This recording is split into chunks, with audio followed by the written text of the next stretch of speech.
Hey you guys, what's up? Here we have behind me, which you cannot see. There it is.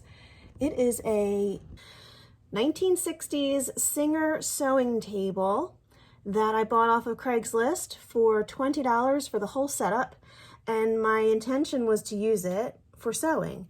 However, I've kind of gone in another direction. This table is going to be a game table, inspired by what we saw in Paris with everybody outside playing games, playing chess, playing badminton, playing backgammon, all sorts of games.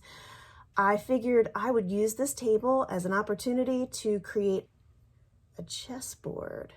So I ordered some really pretty chess pieces, and they came in the mail, and they're gorgeous, and they're replica vintage chess pieces, carved wood. They're really beautiful.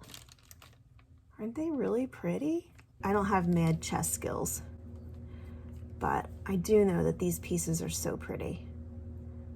All right, well, let's go see this baby.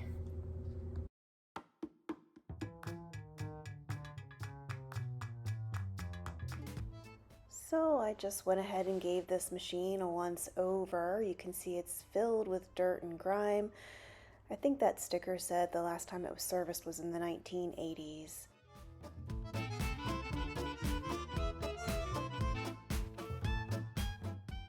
And just in case you've never seen one of these old sewing tables are pretty cool. The sewing machines tuck underneath of the entire setup, and then you can close it and it's just like a regular table. So just continuing on here, because I know I'm going to be refinishing this to some degree. I wanted to really get it clean, even with the sewing machine, just in case I decided to keep it. So following that thought process, I figured, well, let's give it a shot. So I plugged it in, I turned it on, and voila, the lights came on. I was pretty surprised by that, since it hadn't been touched since the 1980s. So I figured I'd go ahead and give the presser foot a try to see if the mechanisms could start to come to life.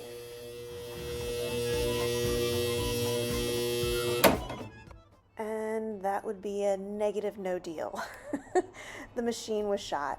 I didn't feel like spending hundreds of dollars to get it refurbished, so I just gutted it out of this cabinet and went ahead and did my cleaning. Here I used some wood filler, the Pro Bond wood filler, to fill in the gouges for a clean playing surface.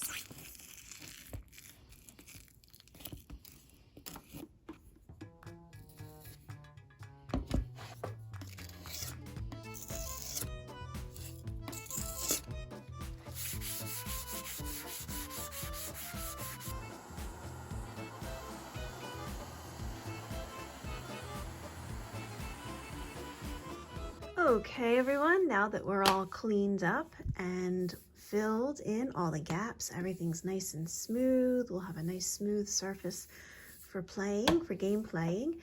Here is the color lineup. In my true fashion, as I usually do, I mix and match and use what I have. So we have a little bit of everything. We've got White Swan from Debbie's DIY paint line. The clay-based paint will need to be watered down a little bit because, as you can see, I am a lazy painter. We've got I want to keep calling this Bressingham blue. That might actually be a color from another paint line, but this is Bunker Hill blue. I've had this one for a little while sitting in my arsenal of paint colors, and I've been waiting for the right opportunity to use it. So Bunker Hill blue by Dixie Belle Paint. I'm really excited to use this color. The majority of the body is going to be painted in that Bunker Hill blue. And then I have a little bit of this jet black left over.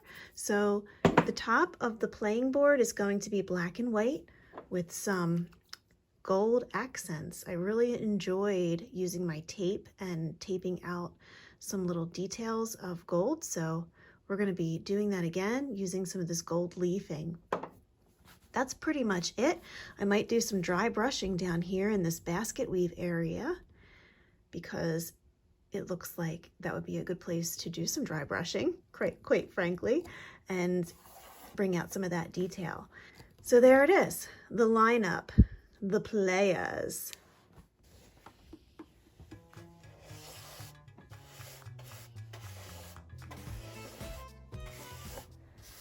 did not prime before I started painting.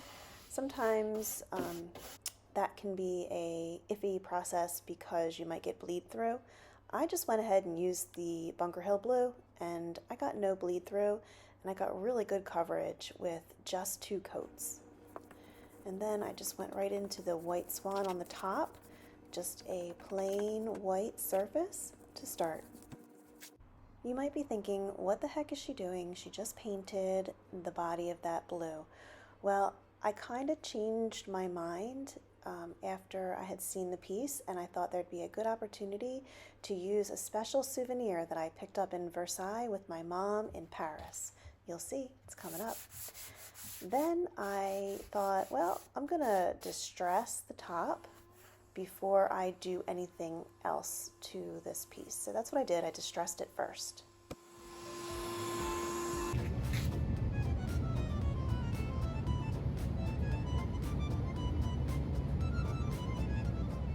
So here it is. Here is the Audible.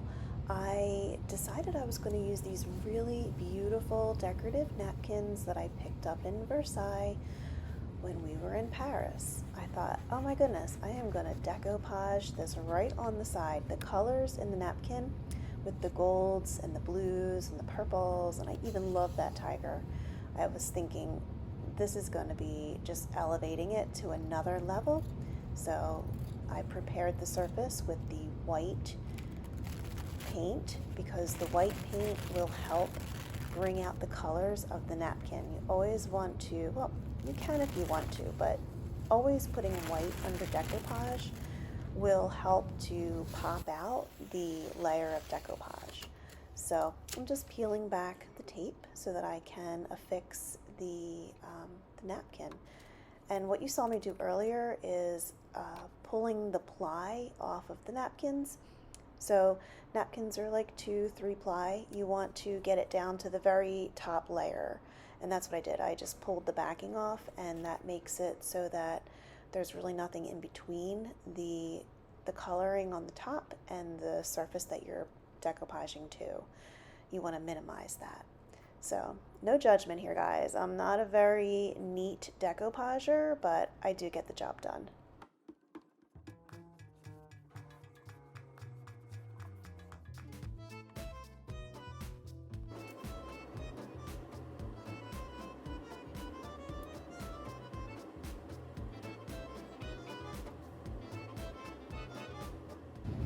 And now to measure out the top of this table, just to mark off where I'd like to put the actual game board. Now, I looked up online, and the regulation size chessboards are anywhere between 16 square inches and 20. So I had enough room here to do a 16-inch square, which would give me 2-inch squares, the playing squares. So this is what I'm doing. I'm just measuring out and taping off the actual, where the actual board's going to go. And then coming up, you'll see me taping off and marking where the 2-inch playing squares will be. And that's what I'm doing here.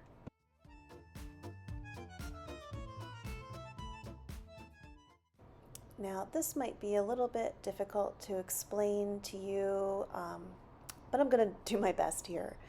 So what I did was, after I measured out where the playing squares were going to be, then I went ahead with my painter's tape and I just covered up each row, used my X-Acto knife to cut out the relief to create the checkerboard or the chessboard. And then I used the pieces that I cut out of the row before to place into the area where I'm going to relief, the row going forward. Then I used my brush here and some black paint, the jet black paint from Melange, and I started using it in a stamping technique, but I got really impatient with that and then just basically brushed it all on. I did 2 coats of that. I was very careful not to lift the painter's tape, and fingers crossed here because I wasn't actually sure if we were going to have a lot of bleed through, so it was an experiment. I'd never done it before, and I did not know what the outcome was going to be. But as you can see there, a little piece popped up. It actually worked really well. I was very, very amazed and pleased at the outcome. And I went ahead and left this whole part in because I find this very soothing to watch the tape get pulled back to reveal the checkerboard underneath. So I hope you enjoy it too.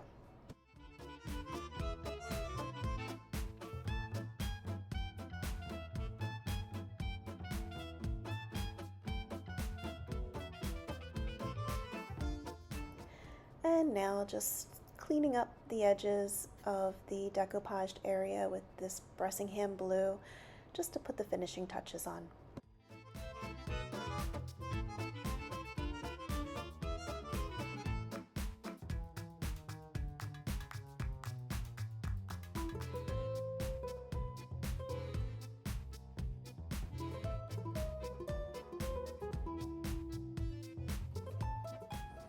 And another fingers crossed moment, pulling the tape off of the decoupaged paper.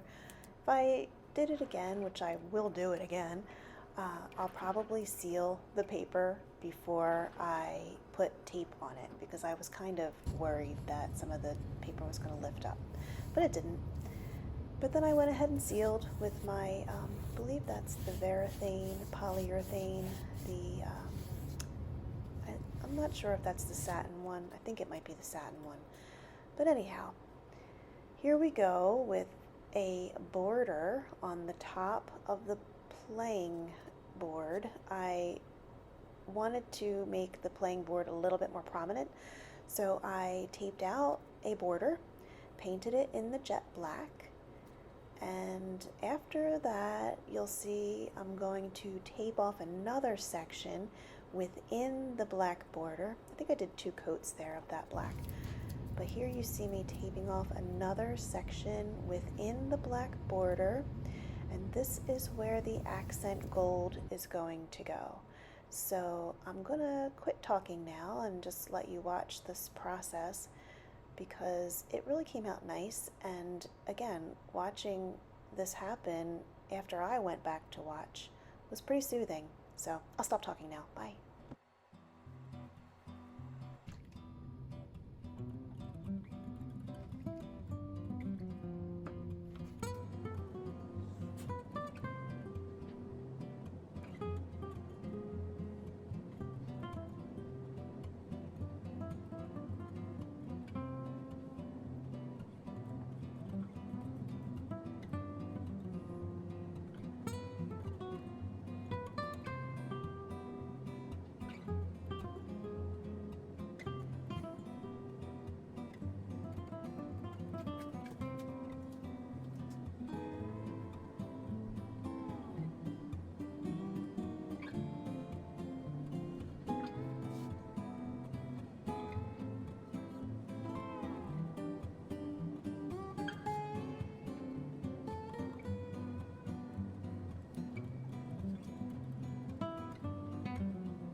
Not too shabby.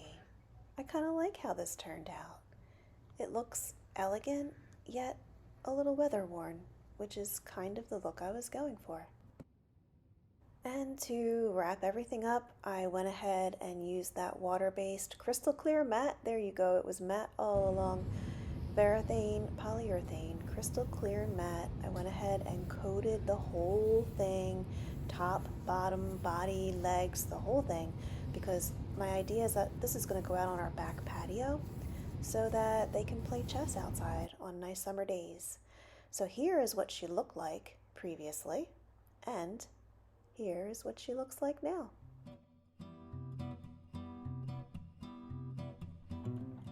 Thanks for sticking with me, everybody. I hope you enjoyed this project. If you're still with me at this point, consider hitting that subscribe button so you don't miss the next reinvention, and I will catch everybody on the next video. Bye.